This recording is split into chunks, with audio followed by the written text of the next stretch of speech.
Film फुफड़ा 2 के premiere में मची भगदड़ के मामले में जेल पहुंचे अल्लू अर्जुन को बड़ी राहत। तेलंगाना हाईकोर्ट ने 50,000 के नियम मुचलके पर राहत दे दी है, अंतरिम बेल दे दी है। पटना में बीपीएससी की परीक्षा देने वाले छात्रों का हंगामा। डीएम चंद्रशेखर सिंह ने हंगामा कर रहे छात्रों को जड़ा थप्पड़। पेपर वायरल होने का आरोप लगातार लगा रहे छात्र, कर रहे हैं हंगामा। संविधान की 75वीं वर्षगांठ पर लोकसभा में बड़ी बहस। राजनाथ सिंह ने नाम लिए कांग्रेस पर संविधान को हाईजैक करने की कोशिश का लगा दिया आरोप। तो प्रियंका वाड्रा बोली, देश की जनता ने संविधान को बदलने की कोशिश को नकारा है। राज्यसभा में सभापति के खिलाफ अविश्वास प्रस्ताव के मुद्दे पर बड़ा हंगामा। तीखी बहस के बीच खड़गे ने लगाया सभापति पर खुद के अपमान का आरोप। तो धनखड़ बोले, विपक्ष उड़ा रहा है संविधान की धज्जियां। महाकुंभ मेले से पहले प्रधानमंत्री नरेंद्र मोदी का प्रयागराज दौरा। संगम तट पर पूजा के साथ प्रयागराज को 5500 करोड़ की सौगात। महाकुंभ की तैयारियों का लिया जायजा। आईसीसी चैंपियंस ट्रॉफी के हाइब्रिड मॉडल को लेकर भारत की बड़ी जीत। दुबई और पाकिस्तान में खेले जाएंगे चैंपियंस ट्रॉफी के मैच। बीसीसीआई के विरोध के बाद आईसीसी ने किया ऐलान। रायपुर में जेपी नड्डा ने की छत्तीसगढ़ सरकार की तारीफ। कहा, पीएम मोदी के नेतृत्व में देश और सीएम विष्णुदेव साय के नेतृत्व में आगे बढ़ रहा है छत्तीसगढ़। इंजीनियर सुसाइड मामले में जौनपुर में एक्शन में बेंगलुरु पुलिस। आरोपी पत्नी की मां निशा सिंघानिया के घर पर नोटिस चस्पा।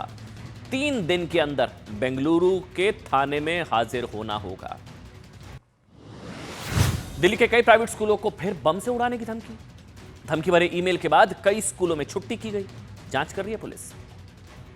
नोएडा में पुलिस ने किया फर्जी कॉल सेंटर का भांडाफोड़। 76 लोगों को गिरफ्तार किया। स्काइप ऐप के जरिए अमेरिका के लोगों से करते थे ठगी।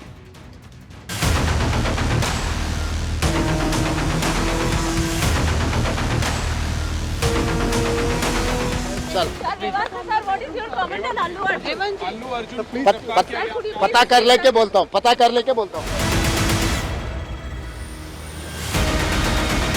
विपक्ष के कई नेता संविधान की प्रति अपनी जेब में रखकर घूमते हैं। असल में उन्होंने बचपन से ही यही सीखा है। उन्होंने पीढ़ियों से अपने परिवार में संविधान को जेब में ही रखे थे। एक नया नगर बसाने का महाअभियान प्रयागराज की इस धरती पर एक नया इतिहास रचा जा रहा है।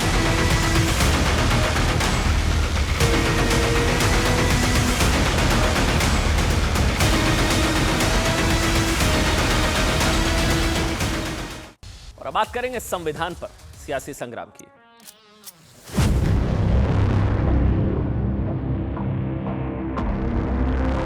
विपक्ष के कई नेता संविधान की प्रति अपनी जेब में रखकर घूमते हैं। असल में उन्होंने बचपन से ही यही सीखा है। उन्होंने पीढ़ियों से अपने परिवार में संविधान को जेब में ही रखे थे।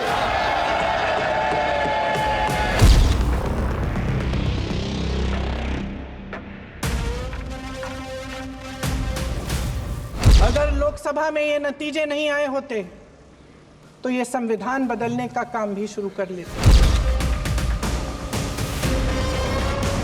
इस देश की जनता ही इस संविधान को सुरक्षित रखेगी।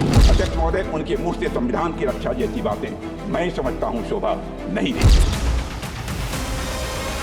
संविधान कितना भी अच्छा हो, यदि उसे लागू करने वाले लोग अच्छे नहीं होंगे तो परिणाम अच्छे नहीं निकलेंगे। ये सुरक्षा कवच तोड़ने का पूरा प्रयास है। इनकी जो सपना था संविधान बदलने को, सपने को तोड़ने का काम।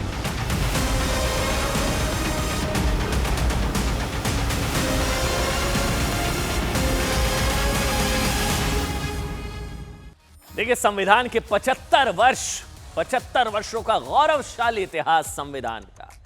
उसके मौके पर आज संसद में संविधान पर चर्चा हुई। ठीक, संविधान में इस चर्चा की शुरुआत राजनाथ सिंह ने की। रक्षा मंत्री राजनाथ सिंह। विपक्ष की तरफ से आज सबसे पहले बोलने का मौका मिला कांग्रेस पार्टी की नवनिर्वाचित सांसद और संसद में गांधी नेहरू परिवार की नई सदस्य प्रियंका वाड्रा जी को। ये उनका डेब्यू था पार्लियामेंट के अंदर, संसद के अंदर पहला भाषण। संसद के बाहर तो देखिए प्रियंका वाड्रा ने कई स्पीच दी हैं, चुनावी भाषण हुए, लेकिन संसद के अंदर ये प्रियंका वाड्रा की पहली स्पीच थी, पहला भाषण, डेब्यू स्पीच पार्लियामेंट के अंदर। अब उनकी स्पीच को दो अलग अलग नजरियों से देखा जा रहा है। एक नजरिया है कि इंडिया अलायंस में राहुल गांधी के नेतृत्व क्षमता को लेकर उठ रहे सवालों के बीच उनकी बहन प्रियंका का आज का डेब्यू भाषण काफी हद तक सुलझा हुआ और संतुलित नजर आया। उन्होंने न सिर्फ भारत के संविधान के 75 वर्ष के गौरवशाली इतिहास का जिक्र किया, वहीं बीजेपी को भी घेरने से वो नहीं चूकी। प्रियंका वाड्रा ने 32 मिनट के अपने संबोधन में जाति जनगणना, अदानी, संबल हिंसा समेत देश के कई मुद्दों पर अपनी राय रखी। कई सांसदों ने उनकी स्पीच पर तालियां बजाई। राहुल गांधी जी ने भी कहा कि उनकी बहन का भाषण उनसे बेहतर है।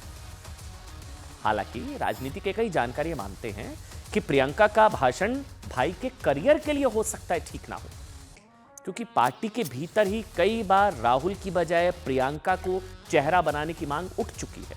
और आज प्रियंका का डेब्यू भाषण और राहुल गांधी के डेब्यू भाषण की भी तुलना हो रही है। राहुल गांधी के भाषण से भी प्रियंका वाड्रा के भाषण की तुलना हो रही है। ये कहा जा रहा है, राहुल गांधी खुद कह रहे हैं कि मेरे से बहुत अच्छा भाषण दिया। कांग्रेस के कई नेता राहुल गांधी की जगह प्रियंका वाड्रा को पार्टी का चेहरा बनाने की मांग कर चुके हैं।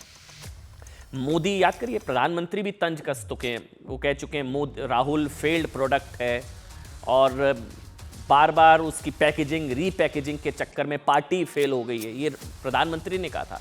कांग्रेस के सहयोगियों में समाजवादी पार्टी से लालू प्रसाद यादव तक, शरद पवार से लेकर ममता, केजरीवाल तक, क्या हो रहा है, जिस तरह से कांग्रेस और राहुल गांधी की नेतृत्व क्षमता पर सवाल खड़े कर रहे हैं ना, ऐसे में बहन प्रियंका का डंका भाई पर शंका पैदा करने के लिए क्या काफी होगा? ये तो रहा एक नजरिया। अच्छा, एक दूसरा नजरिया समझिए। दो नजरिए, एक नजरिया मैंने आपको बताया कि मतलब बहन का डंका भाई पर शंका। दूसरा नजरिया कहता है कि मुद्दे उठाने में ना राहुल और प्रियंका बिल्कुल एक जैसे, कोई फर्क ही नहीं। ये बात आज प्रियंका ने आज सदन में साबित भी की। उन्होंने राहुल की तरह अदानी का मुद्दा उठाया, संविधान का मुद्दा उठाया, संबल का मुद्दा उठाया। फर्क बस इतना है कि राहुल गांधी ने संसद के बाहर संबल हिंसा के लिए उपद्रवियों को क्लीन चिट देते हुए प्रशासन को दोषी बताया था। प्रियंका वाड्रा जी ने आज संबल हिंसा के लिए पुलिस को दोषी बता दिया। सुनिए। संभल के कुछ लोग आए थे हमसे मिलने, जो मृतकों के परिवार के सदस्य थे। उसमें 2 बच्चे थे, अदनान और उजैर जी। हर रोज उनको स्कूल छोड़ते थे। उस दिन भी स्कूल छोड़ने के बाद अपनी दुकान में चले गए। उन्हें पता नहीं था कि विवाद हो रहा है। उन्होंने भीड़ देखी, घर आने की कोशिश की तो पुलिस ने गोली से मार डाला। जो लोग वोट डालने जा रहे थे उन्हें डराया धमकाया जा रहा था। ऐसे इंतजाम किए गए थे कि ये वोट डालने के लिए वोट बूथ तक न पहुंच पाए। वो तस्वीरें अध्यक्ष महोदय न केवल हम लोगों ने देखी, बल्कि पूरे देश और दुनिया ने देखी होंगी कि किस तरीके से उत्तर प्रदेश की सरकार के प्रशासन के इशारे पर एक पुलिस के अधिकारी ने महिलाओं को वोट से डालने से रोका और रिवॉल्वर दिखा करके कहा कि वोट डालने नहीं जाओगे। मैं उन बहादुर महिलाओं को बधाई देना चाहता हूं कि उन्होंने परवाह नहीं की। उन्होंने कहा कि इससे कुछ जान जाने वाली नहीं, अगर जान भी जाएगी तो हम वोट डाल करके आएंगे। देखिए, पहला बयान प्रियंका वाड्रा ने दिया, पुलिस ने गोली से मार डाला संभल में। ठीक, पुलिस ने गोली से मार डाला संभल में, पहला बयान। दूसरा अखिलेश यादव जी ने दिया कि पुलिस ने रिवॉल्वर दिखाकर बोला कि वोट मत डालो। ये 2 बयान। अब हम आपको आखिर इन दोनों बयानों का सच क्या है ना, ये आज हम आपको बताना चाहते हैं। प्रियंका वाड्रा के बयान की सबसे पहले बात करेंगे। प्रियंका वाड्रा ने संसद में संबल पर अपनी बात रखते हुए कहा कि बच्चों से वो मिली, उनके पिता की मौत हिंसा में पुलिस की गोली से हुई, पुलिस ने गोली से मार डाला। अब प्रियंका वाड्रा जी से जानकारी कहां से उनको मिली ये हमें नहीं पता, लेकिन हमारे पास और पूरे देश के पास जो जानकारी है उसके मुताबिक संबल हिंसा में मारे गए सभी 4 लोगों की पोस्टमार्टम रिपोर्ट बताती है कि उनकी मौत देसी तमंचे से हुई थी। पोस्टमार्टम रिपोर्ट में इस बात का भी जिक्र है कि जिन लोगों की मौत हुई उन्हें गोली देसी तमंचे, country made pistol, country made gun से गोली मारी गई, पुलिस की गोली से नहीं। प्रियंका वाड्रा ने सदन में बोला पुलिस ने गोली मारी। सवाल उठता है कि पुलिस तो देसी तमंचे का इस्तेमाल नहीं कर रही, तो फिर उसकी गोली से किसी की मौत कैसे हो गई? नंबर 1। यही नहीं, बाद में तलाशी के दौरान जानते हैं, जो हम आपको खोखा दिखा रहे हैं, तलाशी के दौरान पाकिस्तान कनेक्शन भी आया था। हिंसा वाले इलाके से हथियारों के साथ पाकिस्तानी मेड कारतूस के खोखे भी बरामद किए गए थे। वो तस्वीरें भी हम निकाल कर लेकर आए। प्रियंका वाड्रा जी ने आज अपने डेब्यू स्पीच में जो दावा किया वो गलत था। उन्होंने कहा पुलिस ने गोली मारी, देसी तमंचे, जो गोली चली थी वो देसी तमंचे से थी। मतलब साफ है, संभल हिंसा में वैसा नहीं हुआ जो दिखाने की कोशिश संसद में प्रियंका वाड्रा जी ने की। दूसरा बयान, अखिलेश यादव जी की बात करते हैं। अखिलेश यादव जी ने एक बयान दिया, संसद ने दिया अपने बयान में हाल ही में हुए उपचुनावों का उन्होंने जिक्र किया। आरोप लगाया कि पुलिस ने रिवॉल्वर तान कर वोटर्स को कहा चलो वोट नहीं देना, महिलाओं को वोट डालने से रोका रिवॉल्वर दिखाकर। ये तस्वीरें मीरापुर उपचुनाव की हैं जिसका वो दावा करते हैं, जिसका जिक्र अखिलेश यादव जी ने किया। दरअसल उस दिन भी अखिलेश यादव ने पूरी घटना का अधूरा वीडियो पोस्ट किया था। ये वो तस्वीरें हैं जिसमें पत्थरबाज है वो पुलिस पर पत्थर बरसा रहे हैं और पुलिस ने डराने के लिए रिवॉल्वर हवा में की थी। महिलाओं पर गोलियां नहीं, महिलाओं पर, वोटर्स पर बंदूक नहीं डाली। उस दिन भी अखिलेश यादव जी ने पूरा वीडियो पोस्ट ना करके अधूरा वीडियो पोस्ट किया था। आज भी उनकी तरफ से अधूरी जानकारी संसद में दी गई। पूरे वीडियो में साफ दिख रहा है पुलिस पर पत्थरबाजी हो रही थी, छतों से पत्थरबाजी हो रही थी और हिंसा पर उतारू भीड़ को नियंत्रित करने की पुलिस की तरफ से कोशिश की गई थी। लोकसभा में संविधान के 75 वर्ष होने पर चर्चा की शुरुआत रक्षा मंत्री राजनाथ सिंह ने की। राजनाथ सिंह ने सबसे पहले संसद पर हमले के दौरान शहीद सुरक्षा कर्मियों को श्रद्धांजलि दी। जी हां, 13 दिसंबर संसद पर हमले की आज 23वीं बरसी है जब संसद पर हमला हुआ। साल 2001 में आज ही के दिन आतंकवादियों ने, अब कुछ लोगों को बुरा लगेगा, अफजल गुरु को कुछ लोग आतंकवादी आज भी नहीं मानते हैं, कुछ लोग आज भी अफजल गुरु को आतंकवादी नहीं मानते हैं और ये चुनौती भी कुछ नेताओं ने दी है दिल्ली में कुछ पार्टियों को। बहरहाल उस पर ना जाते हुए, लेकिन साल 2001 में आज ही के दिन आतंकवादियों ने संसद पर हमला किया था। 9 लोग शहीद हुए थे। 13 दिसंबर शहीदों को श्रद्धांजलि देने के बाद राजनाथ सिंह ने संविधान पर चर्चा की शुरुआत की। राजनाथ सिंह ने इस दौरान विपक्ष खासकर कांग्रेस पर जमकर हमला बोला। राजनाथ सिंह ने आरोप लगाया कि कुछ खास दलों ने ना संविधान निर्माण को भी हाईजैक करने की कोशिश की थी। राजनाथ सिंह ने कहा कि पिछले कुछ वर्षों में देश में ऐसा माहौल बनाया गया कि संविधान एक खास वर्ग के लिए है। राजनाथ सिंह ने इस दौरान बिना नाम लिए राहुल गांधी के संविधान की कॉपी लेकर चलने पर भी निशाना साधा और कहा कि ऐसे लोगों ने पीढ़ियों से संविधान को जेब में रखना सीखा है। सुनिए। महोदय, आज मैं देखता हूं कि विपक्ष के कई नेता संविधान की प्रति अपनी जेब में रखकर घूमते हैं। असल में उन्होंने बचपन से ही यही सीखा है। उन्होंने पीढ़ियों से अपने परिवार में संविधान को जेब में ही रखे दे।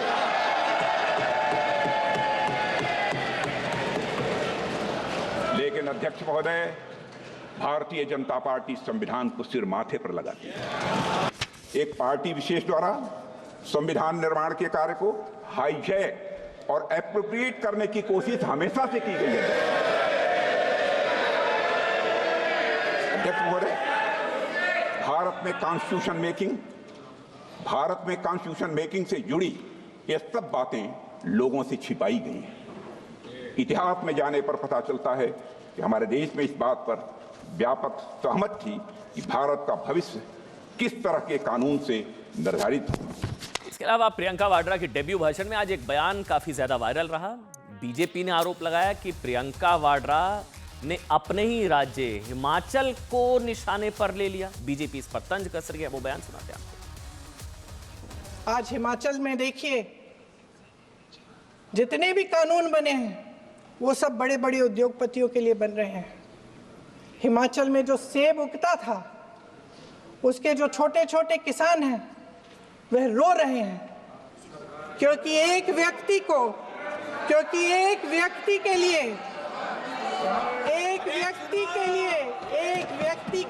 सब कुछ बदला जा रहा है। तो बहुत कोई बड़ी बात खास या विशेषता नहीं लगी प्रियंका जी के भाषण में, मगर उन्होंने एक बात पता नहीं अपनी ईमानदारी में कह गई या उनको ये जानकारी का अभाव था। उन्होंने हिमाचल सरकार की बहुत सारी बुराइयां कर दी कि हिमाचल के अंदर किसान अपना फल नहीं बेच पा रहे हैं, कि हिमाचल की नीतियां ठीक नहीं हैं। अब हिमाचल की नीतियां तो हिमाचल सरकार को बनानी है, तो किसी ने पीछे से कहा कि नहीं हिमाचल में कांग्रेस की सरकार है, तो थोड़ी झिझकी नज़र आ रही थी। हालांकि कुछ लोग उनकी राजनीतिक ईमानदारी और राजनीतिक साफगोई की भी तारीफ कर रहे हैं। प्रियंका वाड्रा की कितनी ईमानदारी से उन्होंने बात मानी। इसके अलावा बात राज्यसभा के सभापति जगदीप धनखड़ और विपक्ष के नेता मल्लिकार्जुन खड़गे के बीच जबरदस्त बहस हुई। खड़गे कांग्रेस पार्टी के जो अध्यक्ष हैं। दरअसल सदन की कार्रवाई शुरू होते ही चेयरमैन के खिलाफ अविश्वास प्रस्ताव पर हंगामा शुरू हो गया, जिसके बाद सभापति धनखड़ ने खुद को किसान का बेटा बताते हुए आरोप लगाया कि एक किसान के बेटे को सभापति की कुर्सी पर देखकर विपक्ष को पीड़ा होती है। क्या आरोप पलटवार हुआ, क्या जवाब हुआ, सुनिए। मेरा नाम लेकर बार-बार बोल रहे हैं, आप चुप्पी साधे हैं। इसका मतलब you are encouraging them, you are telling them. अरे 5-5 10 पर आइए, अरे साहब, आप अगर किसान हैं तो मैं किसान मजदूर का बेटा हूं। मैं खुद तुमसे भी ज्यादा इतना कष्ट आपसे भी ज्यादा सहना हूं। देखिए, आज से ठीक 30 दिन बाद प्रयागराज में भारत की संस्कृति, सनातन, अध्यात्म, समाज, परंपरा, जिंदगी और अनंत युगों की जीवन यात्रा का महापर्व सनातन का महाकुंभ शुरू हो रहा है। ऐसा महापर्व जो अनंत युगों से देश की नीति और राजनीति को दिशा और दशा देगा।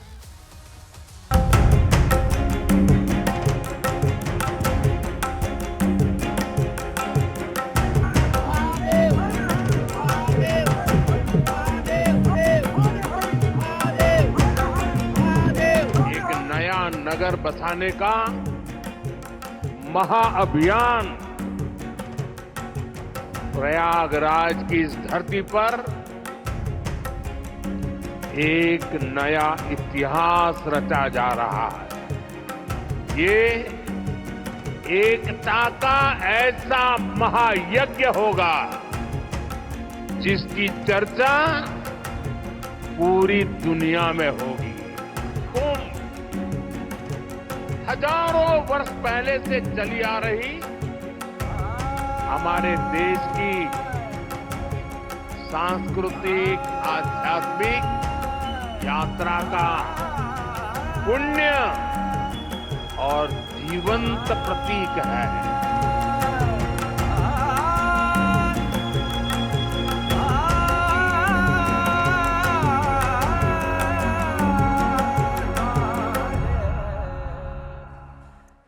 और देखिए, इस बार महाकुंभ से हिंदू एकता का महामंत्र निकलने वाला है। हिंदू एकता का महाकुंभ, सनातन एकता, इस बात के संकेत खुद प्रधानमंत्री नरेंद्र मोदी ने दिए हैं। आज 13 जनवरी 2025 से शुरू होने वाले महाकुंभ के लिए कई परियोजनाओं के उद्घाटन और शुभारंभ के लिए प्रयागराज पहुंचे प्रधानमंत्री। उन्होंने कहा कि महाकुंभ भारत की आस्था, आध्यात्म, संस्कृति का दिव्य महोत्सव है और ये महाकुंभ एकता का ऐसा महायज्ञ होगा जिसकी चर्चा पूरी दुनिया में होगी। शब्दों पर गौर करिए, प्रधानमंत्री ने क्या कहा। एकता का ऐसा महायज्ञ होगा, एकता का ऐसा महायज्ञ जिसकी चर्चा पूरी दुनिया में होगी। यानी कि चुनाव के वक्त एक है तो सेफ है का नारा देने वाले प्रधानमंत्री ने महाकुंभ में भी हिंदू एकता की बात की है। प्रयागराज की इस धरती पर एक नया इतिहास रचा जा रहा है।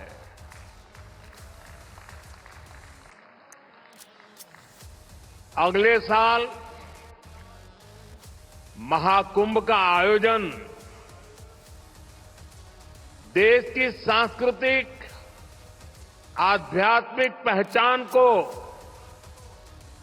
नए शिखर पर स्थापित करेगा। और मैं तो बड़े विश्वास के साथ कहता हूं, बड़ी श्रद्धा के साथ कहता हूं, अगर मुझे इस महाकुंभ का वर्णन एक वाक्य में करना हो तो मैं कहूंगा, ये एकता का ऐसा महायज्ञ होगा जिसकी चर्चा पूरी दुनिया में होगी। एकता का महायज्ञ, एकता का महाकुंभ, सनातन का संगम। वैसे तो महाकुंभ सदियों से सनातन एकता का प्रतीक है। संगम की रेत पर कभी दलित, ओबीसी, अगड़े पिछड़े, मतलब दरिद्र कुबेर में फर्क नहीं किया जाता साहब, कभी फर्क होता ही नहीं है। ये राजनीतिक पार्टियां अपने फायदे के लिए फर्क करती हैं। अनंत काल से महाकुंभ का यही स्वरूप है। यहां आकर जातियों का भेद मिट जाता है। लेकिन प्रधानमंत्री नरेंद्र मोदी ने महाकुंभ में एकता के महायज्ञ की बात की। उसका मैसेज राजनीतिक से लेकर सामाजिक ज्यादा है, क्योंकि भारत में राजनीति के लिए देश को जातियों में बांटने की कोशिश हो रही है। जाति जनगणना की आड़ में टुकड़े टुकड़े का खेल खेलने की कोशिश है, और कुछ पार्टियां राजनीतिक स्वार्थ के लिए यह भ्रम फैलाती हैं कि दलितों को मंदिर में नहीं जाने दिया जाता, दलित हिंदू समाज में ऊंची जगह हासिल नहीं कर सकते, ये सब भ्रम फैलाया जाता है ना। इस फर्जी नैरेटिव के खिलाफ महाकुंभ में समाज की एकता का महामंत्र निकलने वाला है। आपको बताता हूं, इस बार महाकुंभ में दलित समाज से आने वाले 71 दलित संत महामंडलेश्वर बनेंगे। दोबारा से सुनिए, कुछ लोगों को दर्द होगा। दलित समाज से आने वाले 71 दलित संत महामंडलेश्वर बनेंगे, जो सनातन धर्म के लिए प्रचार करेंगे। इस फर्जी नैरेटिव को भी तोड़ेंगे कि हिंदू समाज में दलितों को ऊपर नहीं आने दिया जाता, यही फैलाया जाता। महाकुंभ में हिंदू एकता की यह कोशिश 2019 के महाकुंभ में शुरू हुई थी। तब 2019 के कुंभ में मेले में अखाड़ा परिषद ने संत कन्हैया प्रभुनंद गिरी जी को पहले दलित महामंडलेश्वर की उपाधि दी थी। ये कोई नहीं बताएगा आपको। जूना अखाड़े के इतिहास में यह पहला मौका था जब किसी दलित संत को महामंडलेश्वर बनाया गया था। यानी जिस तरह 2019 के महाकुंभ में धर्म संसद ने राम मंदिर मुद्दे पर देश को दिशा दिखाई थी ना, उसी तरह 2025 की कुंभ क्रांति हिंदू एकता का संदेश देने वाली है। आपको शायद ध्यान नहीं होगा कि 2019 के कुंभ के सफल आयोजन के लिए धन्यवाद देते हुए 5 सफाई कर्मियों के पैर धोए गए थे। 5 सफाई कर्मियों के। तब विपक्ष ने आरोप लगाया था कि चुनावी कुंभ को पार करने के लिए मोदी ने ऐसा किया वैसा किया। अच्छा, वो तस्वीरें भी हमने आपको दिखाई, लेकिन बहुत बड़ी संख्या में लोगों ने इसे कहा था कि यह प्रधानमंत्री नरेंद्र मोदी का बहुत बड़ा सामाजिक संदेश है। और ये देखिए ना, संदेश क्या है। इस सामाजिक संदेश को आत्मसात करने के लिए इस बार देश विदेश से 40 करोड़ लोग आस्था की अमृत बूंदों की तलाश में आ सकते हैं। 40 करोड़।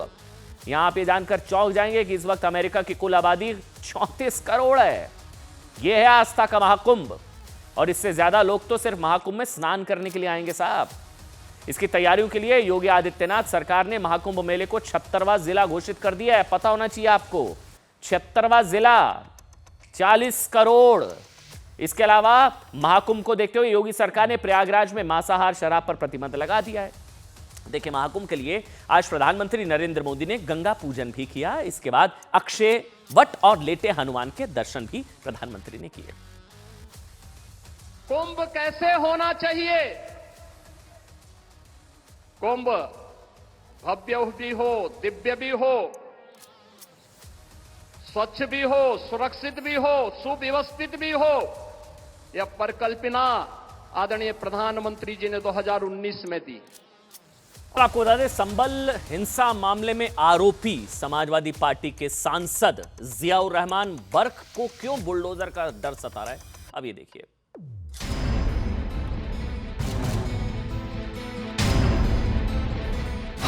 बर्क के घर चलेगा बाबा का बुलडोजर। जियाउर रहमान बर्क को प्रशासन का नोटिस। बिना नक्शा पास कराए निर्माण का आरोप। संभल सांसद से 15 दिनों में मांगा जवाब। संभल सांसद जियाउर रहमान बर्क के घर पर बाबा के बुलडोजर का खतरा मंडरा रहा है। प्रशासन ने जियाउर रहमान को नोटिस भेजा है, जिसमें उनसे उनके निर्माणाधीन मकान को लेकर सवाल पूछे गए हैं।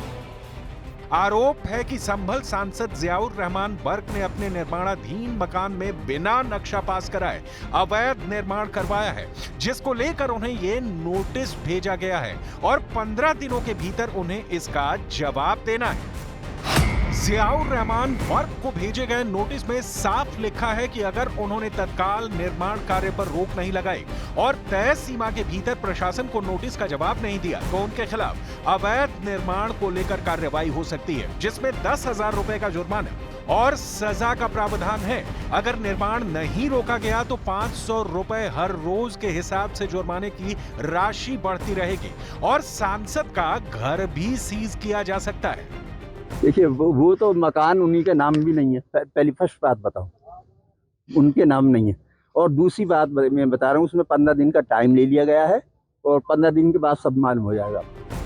2 दिनों पहले भी बर्क के घर के आसपास के इलाके में बिजली विभाग और प्रशासन की टीमों ने बड़ा अभियान चलाया और बिजली चोरों पर बड़ी कार्रवाई की। इस दौरान एक ऐसी दुकान मिली जिसने अवैध रूप से बिजली के खंभे को ही कब्जे में कर लिया था, जिस पर बाबा का बुलडोजर चला और बिजली के खंभे को अवैध निर्माण से मुक्त कराया गया। हमने संभल में पहले भी बिजली चोरी संबंधित कार्रवाई रोकी थी, तो मैंने और कप्तान साहब ने ये डिसीजन लिया था कि बिजली विभाग के साथ हम एक पीएसी भेजेंगे, क्योंकि वो सुरक्षित महसूस नहीं कर रहे थे पहले। और ये अभियान हमारा लगभग 2 महीने से चल रहा है। यदि 1 वर्ष की बात माने तो हमने लगभग बिजली विभाग का जो अनुमान है लगभग 13 करोड़ की चोरी वार्षिक रोकी है। आज भी जब हम अतिक्रमण अभियान और बिजली चोरी वाले अभियान में वहाँ गए थे, आज करीबन 20 घर हैं, उनका सर्च किया गया है और लेकिन कोई इस तरीके की संदिग्ध चीज़ें आज की उसमें नहीं मिली है। लेकिन सर्च के दौरान बिजली विभाग की टीम भी साथ में थी, अतिक्रमण के लिए नगर निगम की टीम भी साथ में थी। बिजली विभाग की बिजली के खंभे पर कब्जा कर उसको अपने घर में ही कंप्लीटली समाहित कर लेने वाले एक ऐसे व्यक्ति का घर का अतिक्रमण है, वो अतिक्रमण मुक्त करवाया गया है। प्रशासन की इस कार्रवाई से जहां बिजली चोरों और अवैध अतिक्रमण करने वालों में हड़कंप मचा हुआ है, तो वहीं एसपी सांसद जियाउर रहमान बर्क ने इसे सियासी एंगल देने की कोशिश की।